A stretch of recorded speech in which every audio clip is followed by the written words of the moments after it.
สวัสดีพี่น้องสวัสดียามแดงยามค่ำคืนพี่น้องอันนี้อยู่ซ่องน้องมอสนะคะว่าเป็นเน่าหรือว่าจะอีหยังเมื่อมันเข้าไปเนี่ยเอานางลงมาคัดตำมักพริกนี่คือคัดหรือว่าข่อยนี่เติมเด้อมีกับอยู่ใส่มาเน่าดอกนางจืดแล้วแต่จริงอะจีนใหม่ๆนี่อร่อยนะมันอ่อนพี่น้องเอ้ยมัวแต่เต้นรถแห่นั่งง่วงนอนขี่กระหังบ่ขี่กระหังซื้อบ่เน่าบ่เน่าพอดีเจ็บเอาเกลือใส่ก่อนล้างซะก่อนเอาล้างก่อนเนาะไม่ไหนแล้วบ่ได้เละได้แล้วเอาเกลือมักใส่ลูกสังเกตพี่น้องมัวแต่แม่มัวแต่แห่รถแห่กินถุยมาเลยกินแล้วยังเข้มนั่งง่วงจะลืมแต่ที่ว่าปัญหามันลายน้ำรังอยู่กับจักของอ่อนนี่ตำแจ่วสิพัดอันนี้พี่น้องพัดหมูนะคะกินกับข้าวหุงเนาะยังบนน้องอากาศมันคุณอาน่าจะเห็นอย่างอุ่นอันขนมบอกหนึ่งปลาค่ะจะไปดีพี่น้องหนึ่งปลาน่ะนะ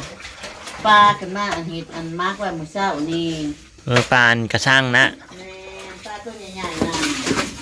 ปลาหมักกระบาลนี่แล้วก็ปานแม่นะอามานะ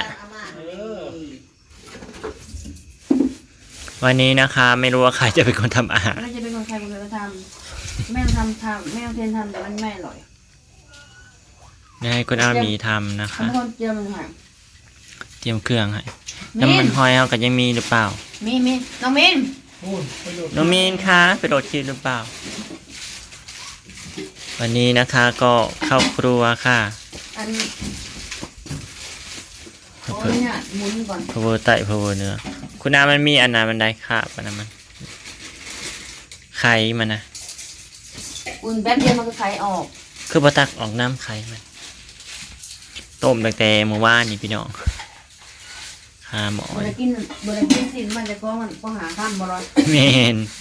บริกินเพราะทะไดพี่น้องเอ้ยอะไรเดี๋ยวบอกตามตรงเนาะเขาบริกินเพราะทะไดได้สลายกะแขกเพิ่นมาอะไรกับเพิ่นเนี่ยนะกินจักไปไซเบิร์ดปะเนื้อนะไปดูใช้ข้าวหอมอันซ้ำหรอก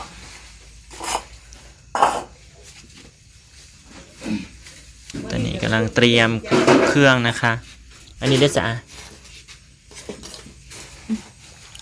แช่น้ำแข็งน้ำไว้พี่น้องมันแข็ง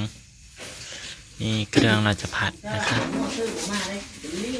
ตกลงใครจะเป็นคนผัดกันในวันนี้ให้บอกว่างูประมาณนั้นเนาะ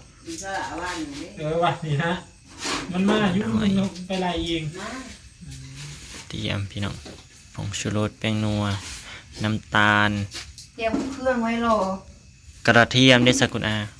กระเทียมตำใส่อันนี้หรอใส่แล้วค่ะวุ้ยคกับใส่กระค่ากันแรงเงงพี่น้องเอ้ย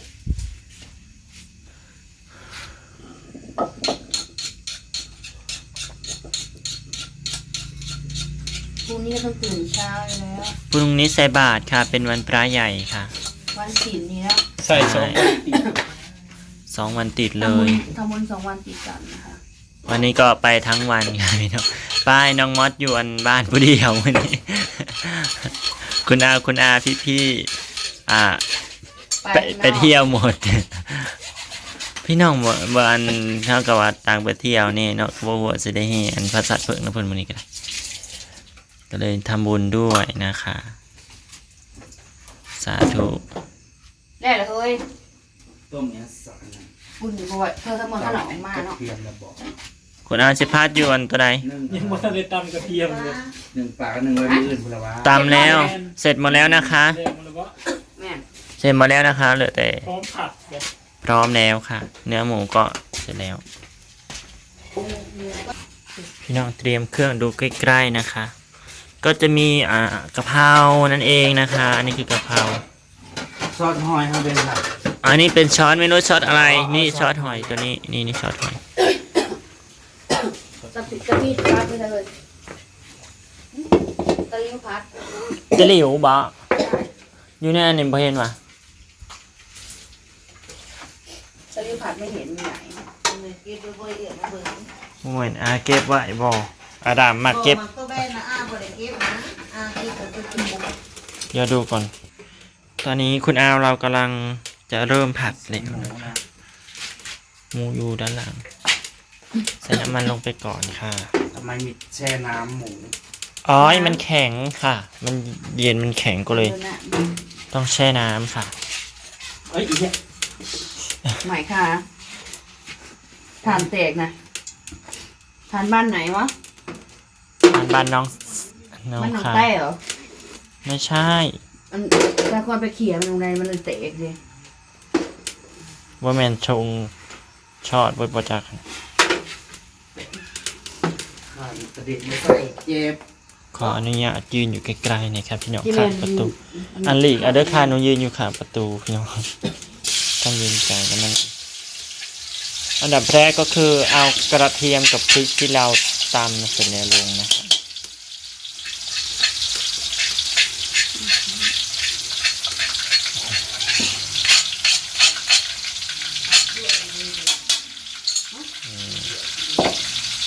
เป็นการคุณอาเข่าเขาเป็นอะไรแน่เข่าหนู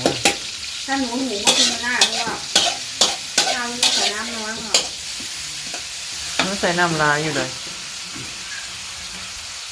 มันอันอายุ ถ้าใส่น้ำนะกินไม่ได้มันจะเป็นข้าวต้ม มันแฉะปะ มันข้า ใช่ วใหม่ ประมาณขอสองขอนี่นะมันใส่ลง ก็ได้ แค่นั้นเดียว หนุ่มลูกขออภัยด้วย รอครับขั้นตอนต่อมาพี่น้องจะเทหมูลงไป เลย จ้ะ แน่นอนสิ วันนี้แบบผัดแบบง่ายๆเนอะไม่ต้องมีผัดอะไรมากมายเพราะว่าค่ำแล้วค่ะ เครื่องมันคร เอา บ กราบมาค่ำพี่น้องเอ้ย ปก เครื่ ติ องกั จะ บ มีถั่วมีหอม หอม หัว ให ใหญ่ ญ่โน่นนี่นั่นเนาะ คืออันนี้ไม่ แค่หมูจบ หมูกับกะเพราอย่างเดียวค่ะ ถ้าจะใส่มะเขือก็ได้แต่มันจะไม่เข้ากัน ถ้าพริกแกงใส่มะเขือได้นะผัดพริกแกง ผัดพริกแกงก็อร่อย ใช่ เดี๋ยวแต่มาอยู่ผ่านไม่เคยผัดจะเชื่อให้พริกแกง อืม อีกอย่างบ้านทับพริกแกงเนี่ยโอ้ยหาย อันนี้เขาซื้อมาจากสุรินทร์อ่ะ ผัดพริกแกง ของโลนึงน่ะ จะใส่ถั่วนิดนึง วันหลังผัดกินดีกว่าหนู นี่ตู้เย็นนะยายแก แก ง งพะแนงก็อร่อยหมู อันนี้คุณอาไปซื้อกับน้องมอสใช่ไหมวิ่งไปซื้อที่อันเพื่อนอันสามีหนูพี่น้องเอ้ยลายโพดผัวนะ อืม โพดโพ มีตัวคลายหมูพี่น้อง อาลีอาลอ เอ้ย เดี๋ยวเขาจะขายประ มัน จำบ่ กินนั่นกระดองเกยอีกคืนนะอืมเจ้าว่าพี่น้องมันสิ โหว่าเป็นพี่โหว่าเป็นพี่น้องนะโหอยู่แต่คือแบบยังไง ได้ข้างอ่ะ ก็คือแบบ แม่ดิได้ขนมดองเคยจะทำมาจะดองเห็นเลยกินนั่นร้านสาว ไปกินร้านพี่น้องก็แบบว่าอ้าวกับอันลุงกับร้านอ้าวกับร้านอ่ะมันแบบว่าจังใดบ่ เห็นอะไรคือเขาบักหยอกอะนะเขาก็หยอกเขาก็หยอกเขาอะนะ เที่ยวกับกาโลดบ่ มันเราเคี้ยวใส่กันนะพี่น้องเอ้ยอย่าซื้ออย่าซะจริงกับบดันเราเขาแค่หยอกกันนะพี่น้องเอ้ยหยอกตามภาษา ใส่น้ำตาลใส่ผงนัวแล้วก็ใส่รสดี ค่ะคลุกลงไปซ ใส่ อ ซี ส อิ๊วดำลงไป ซีอิ๊วดำซอสหอยใส่ยังคะยัง ยังใส่ทีหลัง แล้วก็คลุกเคล้าให้เข้ากันพี่น้องแล้วจังเบิงหน้าตามันเป็นอะไรพี่น้องจ้ารับรองอร่อยแน่นอนค่ะวันนี้ เป็นเมนูง่ายๆค่ะพี่น้องค่ะง่ายๆสำหรับคนทำเป็นนะคะสำหรับสำเร็จนี่คือแบบยากมาก มันบดจวดจากคือไฟกระทะแต่ไฟกระทะพัดเปลงเปลงเปลงแล้วใส่น้ำนิดนึง อันนี้คือถ่านนะคะไม่ใช่เตาแก๊สนะถ้าเตาแก๊สนี่คือแบบ หมูเลยสุดยอด หมูมันมันยังบ่อยนะพอมันนะมันเย็นนะคุณอาเพิ่งเอาออกมาจากตู้แช่หรือเปล่า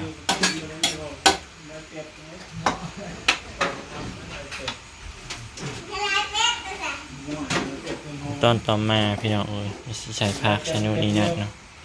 ก็เลือกว่าหลายอย่างดอกพี่น้องเอ้ยใช่ รอให้หมูสุกแล้วก็เอากะเพราลง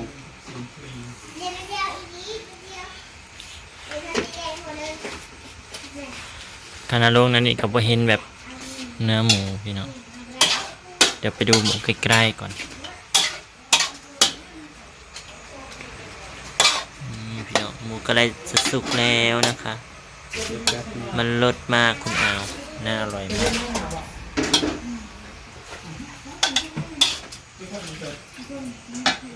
แป๊บหนึ่งฉันพี่น้องขณะรอคุณอาวรอหมูสุกแล้วก็มาดูข้าวแล้วอุ้ยคือเม็ดงามแท้อุ้ยวันนี้กระเทยเป็นคนหุงนะคะบอกไปเลยว่า กินได้ก็กินกินไม่ได้ก็ต้องกินค่ะ อันนั้นเต้นเธอวันยินน้องมันก็กินบ่ได้อีหลี แน่นอนสิฉันนำลายเกินพี่น้องอ๋อหนูโบหูได้ป่ะเปิดเข่าอันนะข้าวนอกเข่าอันนะข้าวบดใส่น้ำลายมันบุกผุมันผัดบอดอันนั้นได้ใส่น้ำนิดนึงนะช้อนคุณอาเอามาทำอะไรดู ข้าวซุกแล้วปะ ใกล้แล้วมันใกล้สุดแล้วนี่ผัดเลยค่ะคุณอา นี่สุกนะไม่ยากนะหมูสุก ข้าวเขากำลังได้ที่แล้ว รอแต่มันดีดน้อยนึงแล้วดีก็คือกินได้ เอา คุณอานึ่งปลาค่ะ นึ่งใส่ถ้วยบ่ แม่ น้ำซุปใส่ถ้วยมันแบบหายมันแผ่นั่น บ่ได้ต้อง แล้วใส่ไม่ต้องซุปไว้ คุณอาบาถั่วยกรุ๊บไว้อีกอันหนึ่ง ต้องกัน ก็กระโดดไปหาพี่น้องหาผัดกับมะขามเนาะมันนี่ อันนี้สุก ขั้นตอนสุดท้ายค่ะใส่กะเพรา ใส่ลงไปแน่น กะเพราเน้น ๆชอบกะเพราเยอะใส่เยอะชอบน้อยใส่น้อย ๆกะเพราเนี่ยมันจะทำให้เรามันจะทำให้เพชรพี่น้องจ้ะ กะเพรา มันเป็น ออกแนว ร้อนออกร้อนเนาะ เผ็ดร้อน ใช่ แค่นี้แหละพี่น้องจ๋าจอพัดมันสิง่ายกว่าหมูแดงคนไทยแห้งจ้ะใส่ซอสหอยลงไป ผัดไฟแห้งมันจะแบบเลิศ ปรุงได้เลยสุกแล้ว น่ากินมากรอแต่ข้าวพี่น้อง สุกเรียบร้อยเนาะอันนี้คือผัดกะเพราหมูชิ้นนะ หมูจ่อมาเด้อค่ะพี่น้อง เนาะตอนนี้ทะเลลงไป เอาหมึกกุ้ง น่า จะ กิ ลาด น นะฮะ มาก จะใส่ประมาณนี้แล้วใส่ ลาดหนา แค่นี้ลาดแค่นี้เดียว ราคา 4-50 บาทพี่น้องเอ้ยโอ้ยไม่ใช่สิประมาณ80 บาทเด้อเดี๋ยวนี้นะ ขนาดทะเลเขาใส่กุ้งเขายังมาปอกเปลือกมันออกเลย 60-80 บาทพี่น้องเอ้ยราคาน้อยเดียวหนึ่งข้าวกาถ้วยหมักตุ่มน้อยๆหนึ่งโอเคก็เป็นการเสร็จสิ้นในการทำอาหารวันนี้นะคะ ขอจบคลิปไว้สำนีเด้อพี่น้องนะฝากกดไลค์ฝากกดแชร์ฝากติดตามน้องมอสด้วยนะคะฝากเป็นกำลังใจด้วย ขอบคุณคุณอาหมีสำหรับอาหารวันนี้นะคะ